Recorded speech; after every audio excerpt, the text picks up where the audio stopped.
Chapitre 12. William Branham aux Indes, en Suisse et en Allemagne.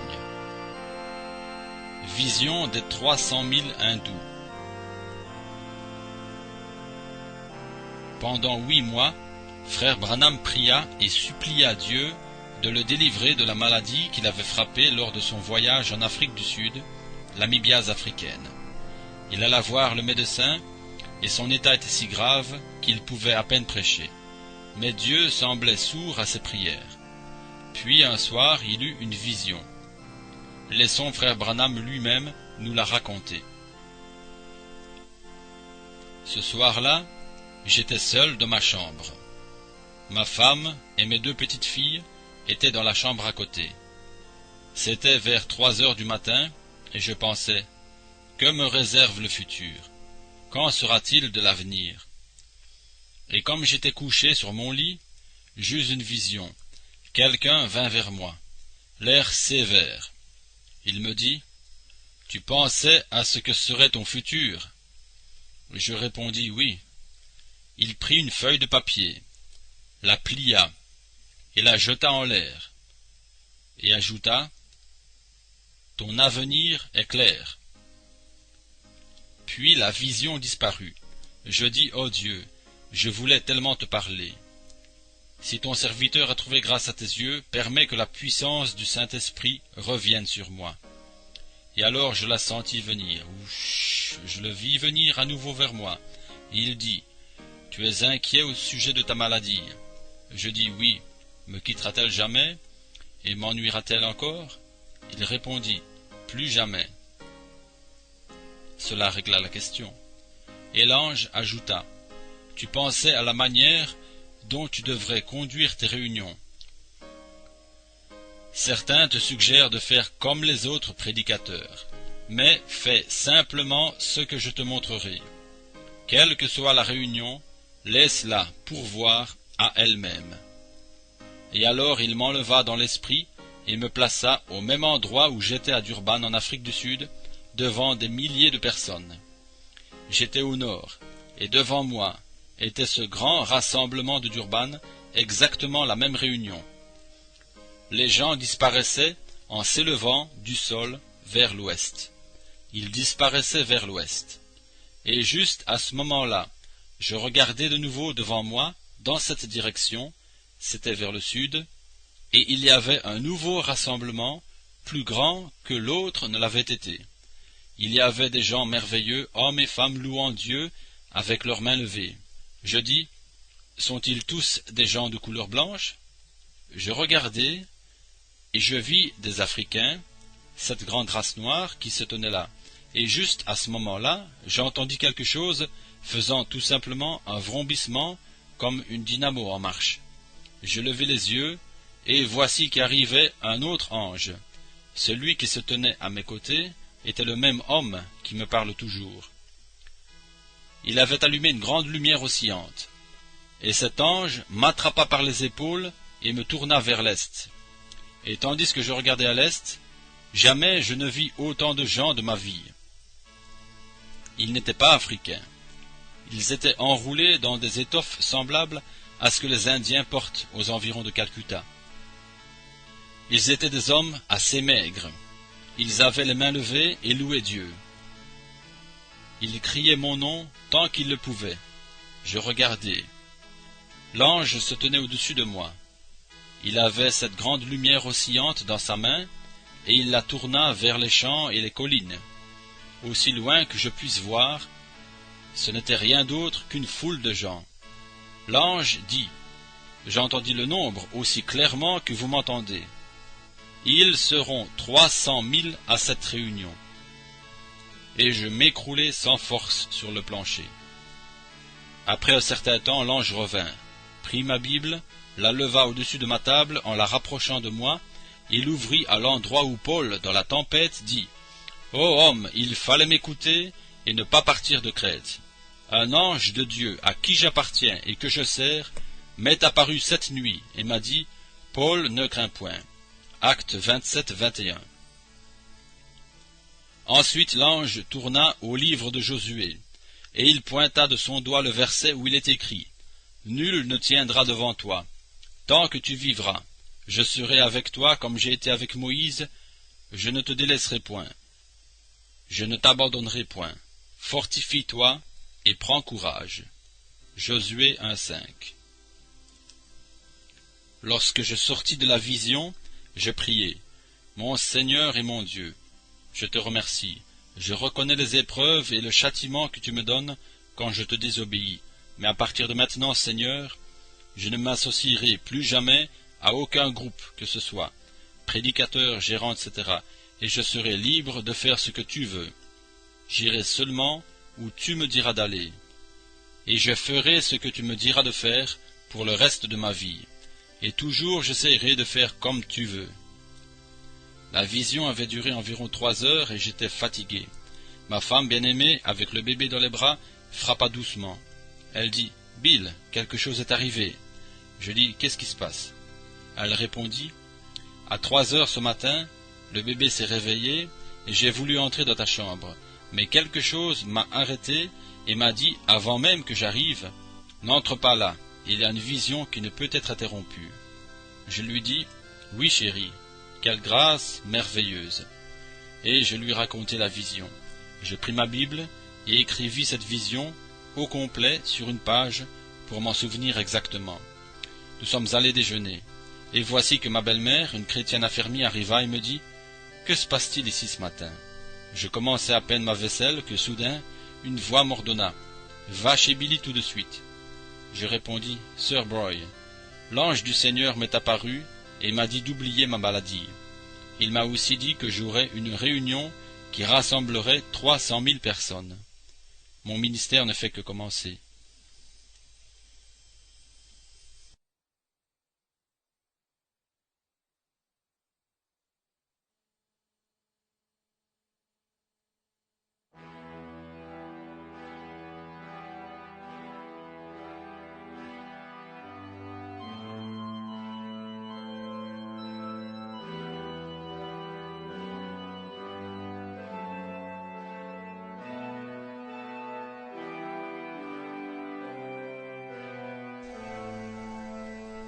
Israël, ce n'est pas encore l'heure.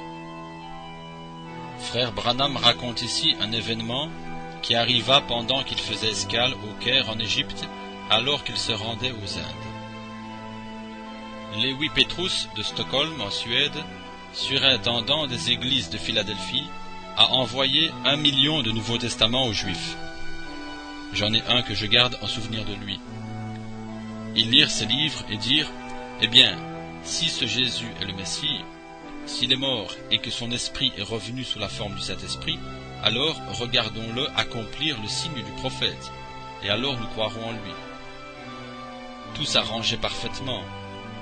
Je pensais, « Seigneur, le moment est venu. » Alors je montai dans l'avion avec Billy et Lois et nous partîmes.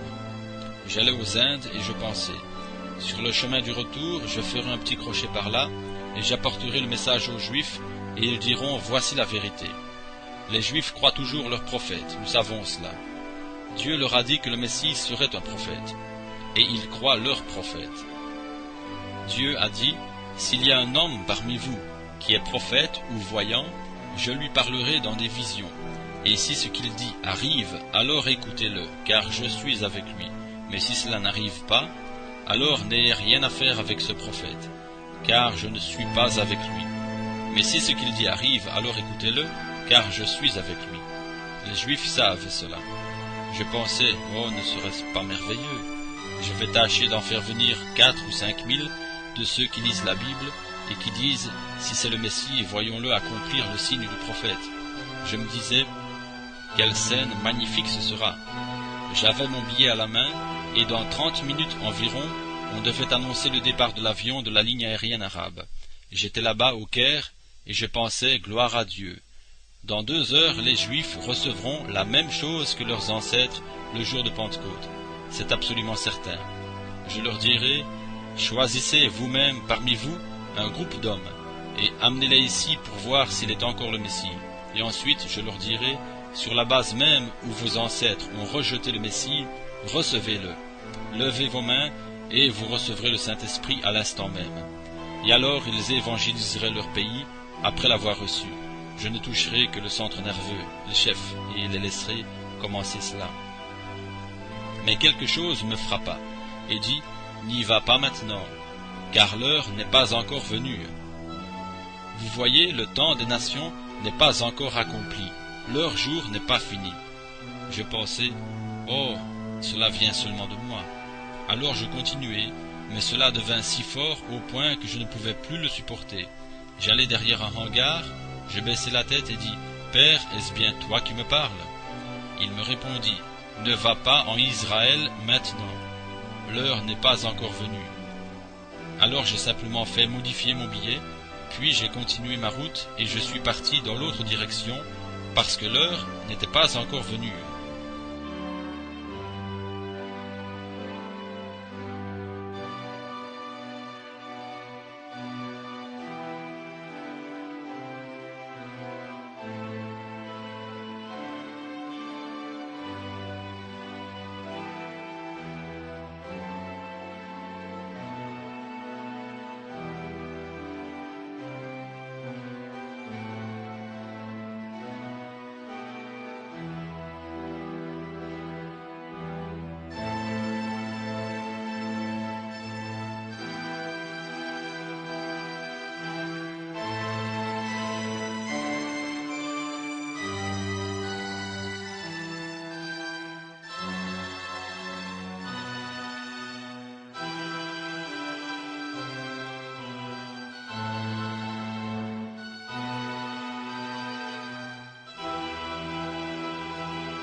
Très peu de renseignements nous sont parvenus de son ministère aux Indes. Plus tard, il dira lui-même que cette campagne de Bombay fut à ses yeux la plus grande qu'il eut. En un seul jour, dit-il, 150 000 personnes auraient répondu à l'appel sur une foule évaluée à près d'un demi-million.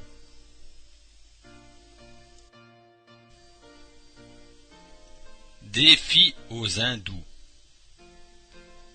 La première journée où frère Branham arriva aux Indes, on lui fit passer l'après-midi en compagnie de plusieurs prêtres représentant 17 différentes religions. Chacun d'eux eut l'opportunité de prêcher et de déclarer comment son Dieu était véritable et puissant, puis donna un exposé de ses croyances. Frère Branham raconte: la seule pensée que Dieu, le Saint, puisse descendre sur la terre et y mourir est incompréhensible, disait-il. Certains adoraient le soleil, d'autres Bouddha ou Mahomet, d'autres encore des vaches. Quelques-uns avaient un papier devant la bouche, ils craignaient d'avaler un être vivant qui aurait pu être quelqu'un de leur parenté. Tous repoussaient le christianisme. Comme j'étais accompagné de beaucoup de personnalités dirigeantes des assemblées, je me tus. Puis, lorsqu'ils eurent tous fini de parler, frère Branham les remercia gentiment et les invita tous à la réunion du soir, où il leur démontrerait ce qui pouvait être fait dans le nom de Jésus-Christ. Ce soir-là, dans la cité de Bombay, une immense foule s'était rassemblée. Il semble qu'il ait été difficile de l'estimer, mais l'ange du Seigneur avait parlé de 300 000. Plusieurs étaient venus par curiosité, ainsi que leur conducteur. Frère Branham prêcha la parole de Dieu avec autorité, déclarant qu'ils devaient abandonner toute superstition et que leur Dieu était sans puissance. Pour mettre ceci en évidence, il demanda qu'on lui amène un cas d'infirmité que tous pourraient vérifier.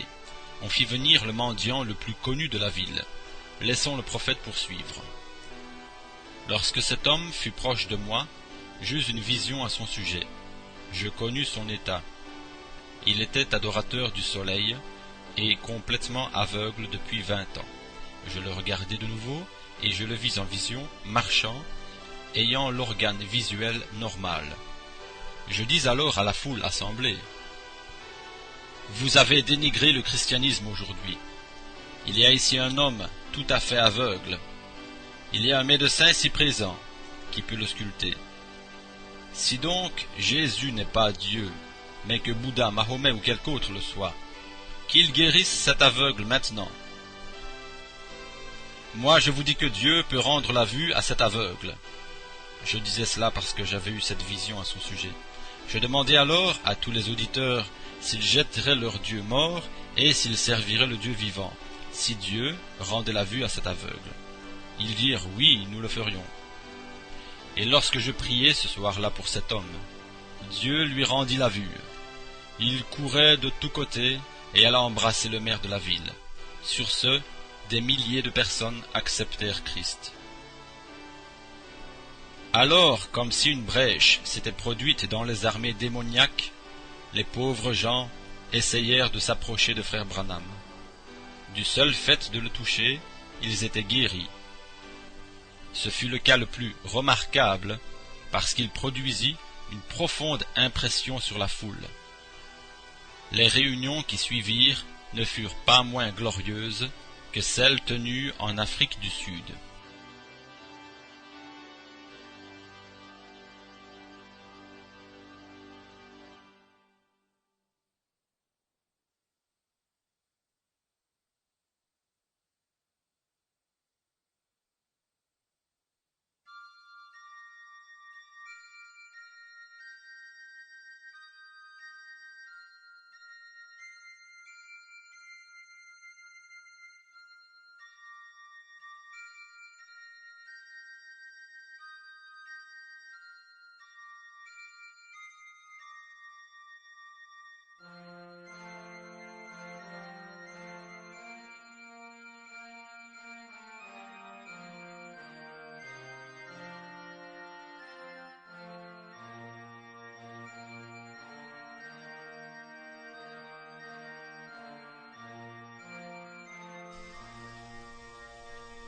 William Branham à Zurich, en Suisse. Quand William Branham se rendit pour la première fois en Suisse, au Hallenstadium de Zurich, du 19 au 26 juin 1955, une violente tempête d'opposition s'éleva. Voici ce qu'a écrit un journal chrétien local. Certains dirigeants de l'Église d'État, qui exercent une forte influence sur la vie publique, ouvrirent les premiers les feux contre la vérité. N'est-il pas triste que le titre de pasteur soit devenu un titre universitaire que peuvent obtenir des personnes qui nient la naissance miraculeuse et la divinité de Jésus-Christ? Dans la Bible, voir Éphésiens 4:11, le ministère de pasteur, à côté de ceux d'apôtres, de prophètes, d'évangélistes et de docteurs, a une toute autre signification. Il est bien regrettable que la presse suisse se soit mise au service de l'erreur pour favoriser la lutte contre un homme humble et rempli du Saint-Esprit. Durant les 9 réunions, accompagnées de la démonstration de la puissance du plein évangile, il y eut quelques 100 000 présences et des milliers de personnes donnèrent leur vie à Jésus. Laissons frère Branham nous donner les détails. Billy Graham était là un soir à Zurich et j'y allais le jour suivant. Les annonces pour les services de Billy Graham et les miens se trouvaient là ensemble. Billy Graham a une place dans mon cœur en tant que véritable serviteur de Dieu. Il prêche la repentance et il fait vraiment du bon travail. Ce soir-là, je n'allai pas à la réunion, bien que j'eus reçu une invitation pour aller m'asseoir dans la loge, car j'étais très fatigué et épuisé à la suite d'un long vol au-dessus des pays, couvrant des centaines et des milliers de kilomètres. J'étais vraiment fatigué, et j'allai à ma chambre d'hôtel et je m'endormis. Ensuite, c'était trop tard. J'ouvris donc la radio, et ainsi je pus l'entendre prêcher au travers d'un traducteur.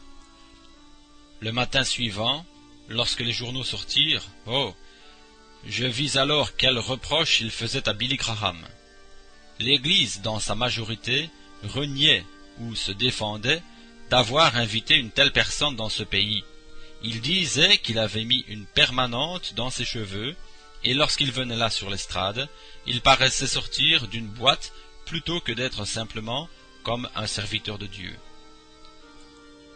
Il n'y avait pas un faux pli dans ses habits, et lorsqu'il prêchait, il criait et agitait les bras comme un extravagant vendeur de savonnettes venant d'Amérique, et ils dirent que son parfum sentait si fort que vous pouviez le sentir à 3 mètres. Il prêcha sur la divinité suprême du Seigneur Jésus-Christ, alors je savais ce qui m'attendait, et moi, j'avais 10 jours là-bas. Vous savez que l'Église là-bas à Zurich, et aussi en Allemagne, ne croit pas que Jésus est le Fils de Dieu. Billy Graham ne s'est pas retenu. Il l'a prêché ainsi, et je savais que j'allais prendre la relève juste derrière lui. Et cependant, ils appelèrent Billy Graham un vendeur de savonnettes, et moi un devin. Plus tard, nous allâmes à Karlsruhe, et l'Église envoya vite un message là-bas. Ne le laissez pas venir là, ne le permettez pas. Et on ne pouvait pas trouver de bâtiment. Alors les hommes se réunirent et bâtirent une sorte de cathédrale qui couvrait plusieurs milliers de mètres carrés, et alors ils recouvrirent cela de canevas, de toiles. Des milliers et des milliers de personnes venant d'Allemagne, de Belgique et des alentours affluèrent là-dedans le premier soir. Lorsque nous allâmes là-bas, le docteur Gugelbull, mon représentant, alla trouver les autorités. Ils dirent non. La police dit « Il ne peut pas venir ». Dr Bull répliqua « Mais vous avez eu Billy Graham, qu'en est-il de lui ?» La police répondit « Nous avons reçu l'ordre de la part de l'Église de ne pas le recevoir. » Vous savez, là-bas en Suisse, ou bien en Allemagne, l'Église et l'État sont ensemble, l'Église est au-dessus de l'État, et l'Église et l'État sont unis. Ainsi, on ne pouvait pas le faire, et le docteur Gugelbull dit « Oh Dieu, il ne peut pas en être ainsi. Tu as conduit frère Branham ici, et il ne serait pas venu si tu ne l'avais conduit. Ainsi, oh Dieu, quelque chose doit arriver. » J'étais quelque part en train de me reposer, et je dis « Oui, le Seigneur m'a dit d'aller en Allemagne. » Dr Gugelbull dit « Oh Dieu, il y a quelque chose qui ne va pas. » Et quelque chose au fond de son cœur lui dit « Mais ici, c'est une zone américaine. Va là-bas, aux quartiers généraux américains. » Il alla vers le major, et s'adressant à lui, il dit « Monsieur le major, je suis le docteur Gugelbull de Zurich, et nous avons ici un frère qui vient d'Amérique afin de prêcher pour nous. Nous avons bâti une grande cathédrale pour lui. Nous voulions aller à Hambourg pour la voir dans le stade, mais là-bas, le temps est trop pluvieux. Ainsi, nous avons dû venir ici à Karlsruhe.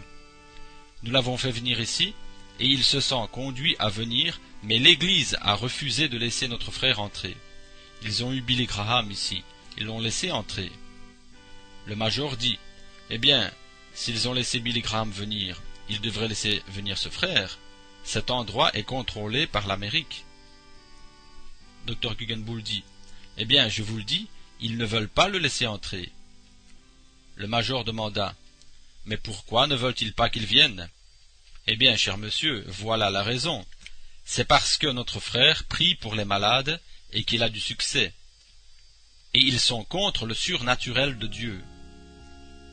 Le major dit « Mais quel est le nom de ce frère ?»« Frère Branham, répondit Dr Gugelbull. Le major s'écria « Frère Branham ? Il a prié pour ma mère en Virginie, et elle s'est levée de sa chaise roulante. Dites-lui que c'est ouvert et qu'il peut venir. Et non seulement cela, mais nous allons libérer le camp militaire, et nous viendrons aussi. » Frère Branham alla 2 fois en Suisse le même été. D'abord à Zurich en juin, puis rentra chez lui, et revint en août pour tenir des réunions à Karlsruhe en Allemagne et à Renan, près de Lausanne, en Suisse.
William Branham en Allemagne.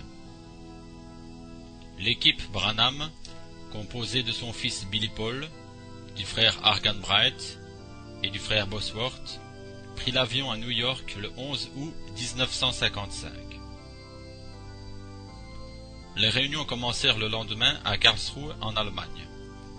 Ce fut le docteur Adolf Guggenbuhl de Zurich qui reçut l'équipe, car c'était grâce au dévouement de cet homme de loi et de ce pieux chrétien que les campagnes eurent lieu en Allemagne comme en Suisse. Cet homme parlait couramment l'allemand, le français, l'italien et se débrouillait assez bien en anglais. Déjà le premier dimanche après-midi, 77 gros autobus furent comptés dans le stationnement de l'immense cathédrale faite de toile. Après avoir apporté un émouvant sermon évangélique, frère Branham fit un appel et plusieurs milliers d'inconvertis allemands se levèrent pour recevoir Christ comme leur Seigneur et Sauveur. Tous les après-midi, le frère Bosworth prêchait et il introduisait frère Branham le soir. Dans son reportage, il écrivit « Dans chaque cas, frère Branham put discerner par l'Esprit et décrire tous les genres d'afflictions. L'Esprit de Dieu lui montrait souvent même des visions de l'hôpital, le nombre de fois que la personne avait été opérée, même la tenue des chirurgiens, et leurs paroles étaient rapportées. Frère Branham ne disait que ce qu'il voyait. Ainsi, ce stage de son ministère était à 100% exact. Dans beaucoup de cas, le Saint-Esprit, par le moyen de ses lèvres, dévoilait leurs noms et les secrets de leur cœur, y compris ce qu'ils étaient en train de penser. Ce signe qui était manifesté sur l'estrade avait aussi un effet sur l'auditoire. Quand leur foi s'élevait suffisamment pour la guérison, une lumière apparaissait suspendue au-dessus d'eux, et frère Branham les désignait du doigt, leur disant leurs pensées, leurs maladies, des événements de leur vie et d'où ils venaient. Beaucoup plus étaient guéris alors qu'ils étaient assis dans l'audience que ceux qui étaient dans la ligne de prière. Parmi tous les événements surnaturels qui se produisirent en Allemagne, frère Branham nous donne un court récit concernant un miracle bien particulier, suivi d'une émouvante guérison. Le deuxième soir, alors que l'esprit agissait et que je devais épeler ces noms allemands parce que je ne pouvais pas les prononcer, il y avait là un médium. Ailleurs, frère Branham ajoute qu'il était accompagné de plusieurs autres sorciers guérisseurs. Et parce que Billy Paul et frère Arganbright ne voulaient pas les laisser me voir, il dit « Je vais venir et lui faire savoir ce qui en est. Nous ferons en sorte que cette tente s'envole. » Ils s'assirent là, avec leurs enchantements, et ils invoquèrent leur Dieu qui vient avec un orage. Puis ils prirent des ciseaux, coupèrent une plume, et la taillèrent en pointe, et prononcèrent les 3 mots saints. Ils dirent « Le Père, le Fils, le Saint-Esprit.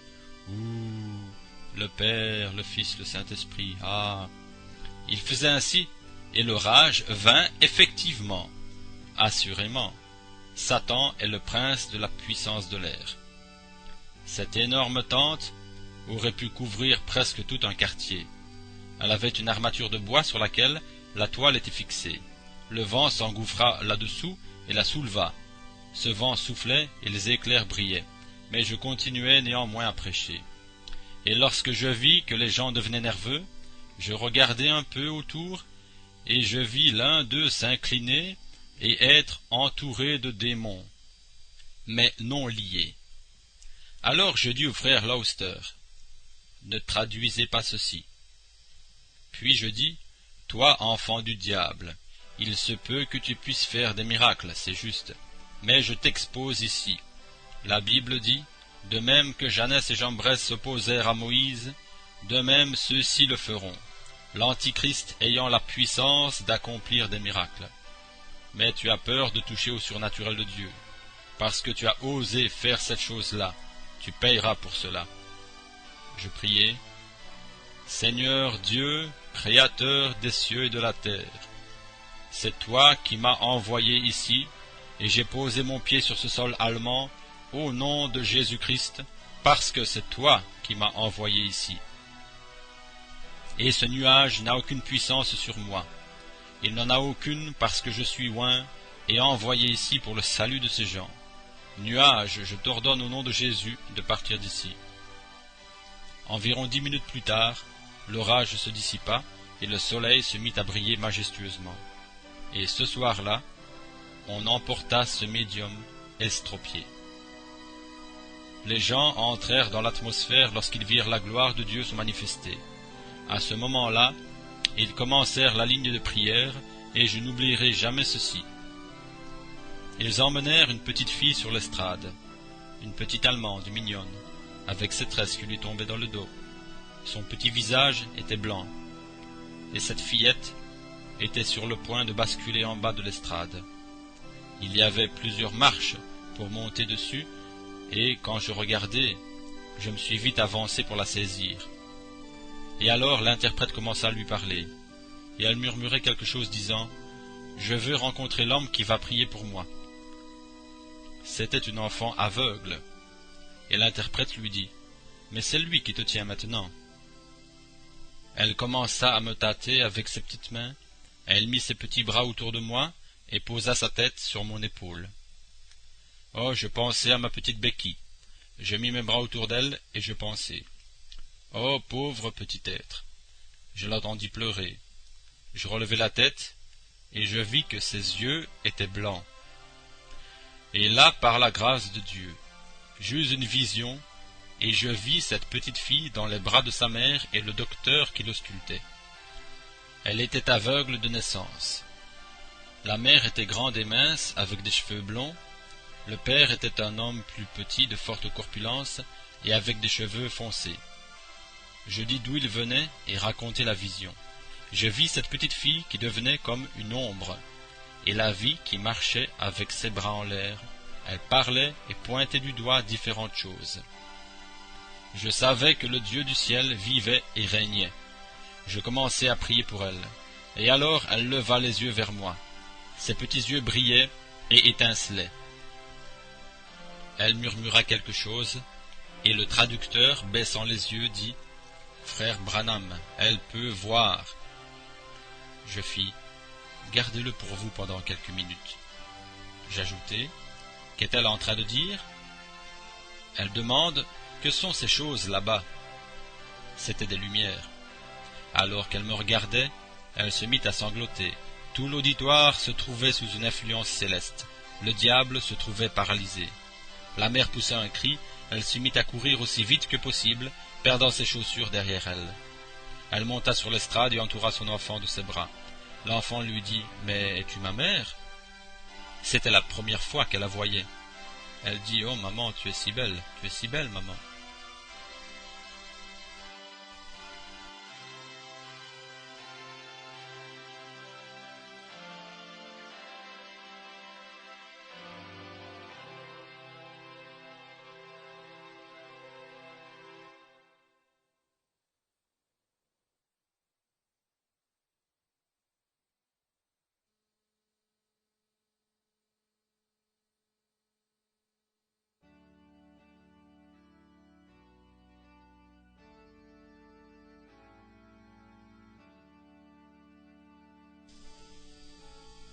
William Branham, en Suisse romande. Une invitation avait été adressée à William Branham pendant qu'il était à Zurich quelques semaines auparavant. Les personnes qui avaient formé le comité provisoire pour inviter William Branham se retirèrent avec 1000 excuses devant l'opposition que causaient les réunions à Zurich. Il y avait beaucoup d'obstacles. Frère Branham avait accepté l'invitation que cette campagne soit organisée soit à Lausanne ou dans une grande ville désignée de France. Le lundi 22 août, après la campagne qui avait eu lieu en Allemagne, l'équipe Branham vint à Lausanne et y tint des réunions jusqu'au dimanche. Cette fois-ci, étant près de la France, les réunions furent traduites en français. On dut bientôt placer des haut-parleurs à l'extérieur de la grande tente de Renan parce qu'elle se révéla trop petite, même avec ses 5000 sièges. Il fallut accommoder 3000 autres personnes à l'extérieur. Pourtant, il n'eut pratiquement aucune publicité, comme on a pu le constater dans le périodique chrétien La Promesse du Père. M. Düring, président du comité Branham, relate l'atmosphère. Dans divers milieux, et pour des raisons qu'il est préférable de ne pas citer ici, on ne souhaitait pas, mais pas du tout, la venue de William Branham à Lausanne. Cependant, Dieu en avait décidé autrement. Qui peut s'opposer à lui? Même la presse s'était mise d'accord avec des gens religieux, probablement les cousins germains des pharisiens d'il y a 19 siècles, pour garder la consigne du silence pendant toute la durée des réunions. Ceci afin de nous ignorer pour que le moins de monde possible vienne à Renan près de Lausanne. Toujours dans ces milieux-là, nous étions sûrs qu'ainsi tout irait mal pour nous.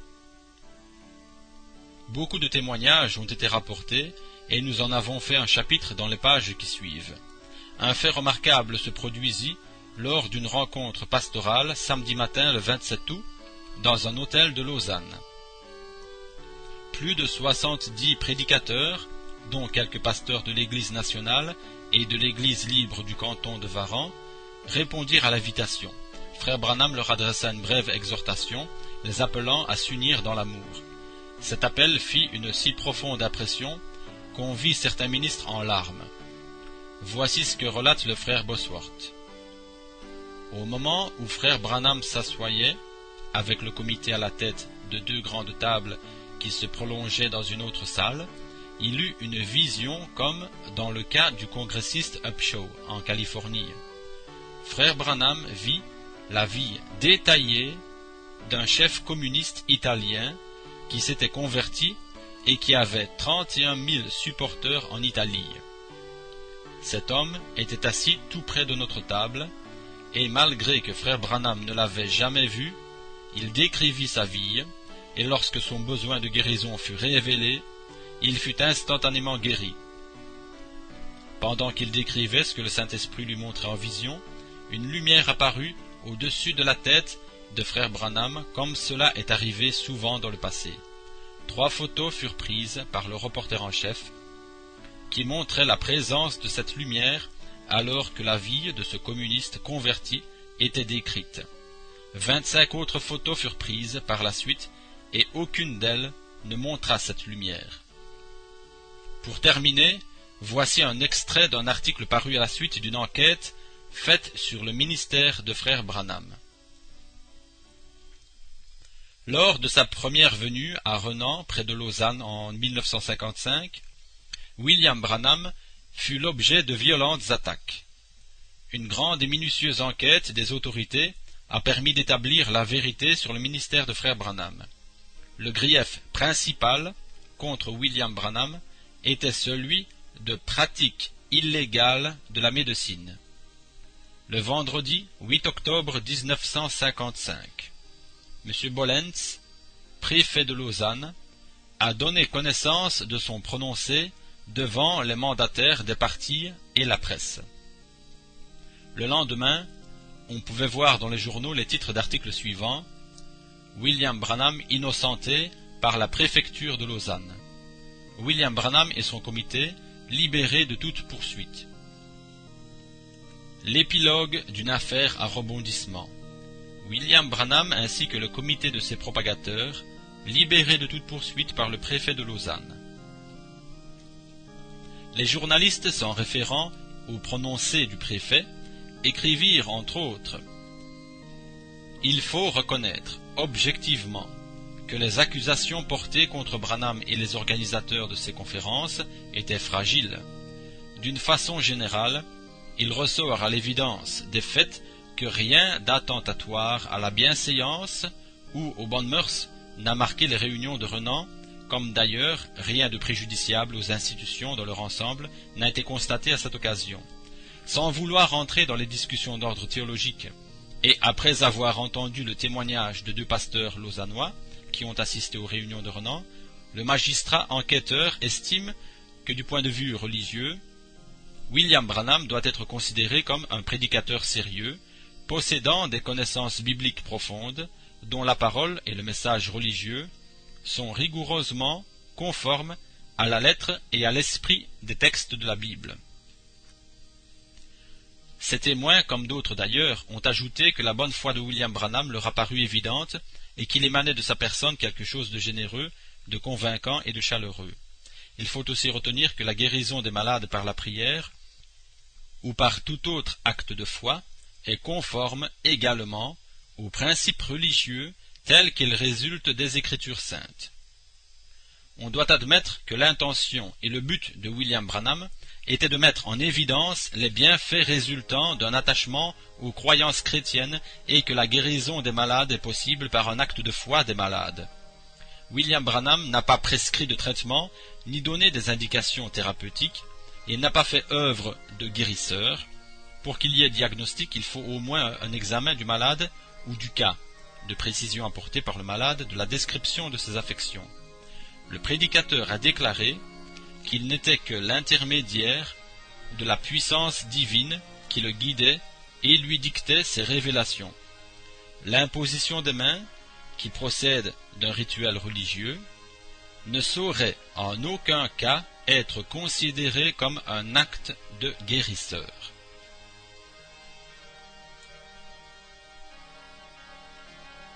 Le vice-président des hommes d'affaires du plein évangile, Meiner Argenbright, revint d'Allemagne et de la Suisse où il parrainait William Branham et frère Bosworth lors des grandes campagnes d'évangélisation et de guérison. Une photo fut prise dans l'un des plus grands hôtels à Lausanne, Suisse, lors d'un déjeuner payé entièrement par Ara Achividjan, un Arménien tout juste converti au christianisme. Il était environ 11 heures et aucune lumière artificielle n'était utilisée, ni de projecteur ou flash pour photographier. Comme William Branham désigna quelqu'un et commença à leur parler, la gloire du Seigneur devint visible au-dessus de la tête du frère Branham, comme le démontre la photo. L'homme qui avait organisé ces réunions en Allemagne comme en Suisse était le docteur Adolf Guggenbuhl, un avocat bien en vue, aussi propriétaire de cet hôtel à Zurich, servait d'interprète pour l'occasion. Alors que frère Branham parlait à cet homme, lui disant qu'il était un ministre italien, qu'il dirigeait un orphelinat dans les montagnes, qu'il souffrait d'ulcères d'estomac, qu'il avait été le leader de 31 000 communistes, puis commença à prier pour lui afin que Dieu le guérisse, la gloire de Dieu descendit, étant de plus en plus apparente, jusqu'à ce qu'elle touche la tête de frère Branham, comme on peut le voir sur cette photographie. L'homme fut guéri de ses ulcères d'estomac, et la gloire de Dieu disparut de la même façon qu'elle était apparue.